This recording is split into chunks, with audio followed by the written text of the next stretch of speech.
2003-2012 წლებში მოქმედი რეჟიმისა და მის პოლიტიკურ თანამდებობის პირთა საქმიანობის შემსწავლელი პარლამენტის დროებითი საგამოძიებო კომისიის პირველი საორგანიზაციო სხდომა დღეს გაიმართება. აირჩევენ კომისიის თავმჯდომარესა და მდივანს, დამტკიცდება დებულების პროექტი. მმართველი გუნდი და პარლამენტის წევრები კომისიის მუშაობის მნიშვნელობას ხაზს უსვამენ. მათი თქმით, საგამოძიებო კომისია შეასრულებს საზოგადოების დაკვეთას, რომლის ფარგლებშიც ყველა კითხვას პასუხი გაეცემა და ყველა, ვინც ნაციონალური მოძრაობის დანაშაულებრივ ქმედებებში მონაწილეობდა, სამართლებრივ პასუხს აგებს. დღეს გაიმართება საორგანიზაციო სხდომა.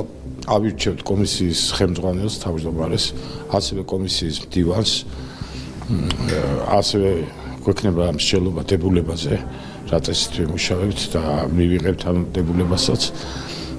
და სხვა საორგანიზაციო საკითხებსაც გავივლით. მიუხედავად იმისა, რომ ცალკეული გამოძიება უკვე ჩატარდა და ბევრი სისხლის სამართლის პასუხისმგებაშიც მიეცა იმ წლებთან დაკავშირებით, ერთიანი სურათი რა მოხდა ამ წლების განმავლობაში, რა სახის დანაშაულთან ჰქონდა საქმე, რა მასშტაბები ჰქონდა ამ დანაშაულს, არც პოლიტიკური და არც სხვა სახის ერთიანი დასკვნა არ დადებულა. ამიტომ ეს აუცილებელია რამდენიმე მიზეზის გამო. პირველი, რა თქმა უნდა, ასეთი მასშტაბის დანაშაული დაუსჯელი არ უნდა დარჩეს.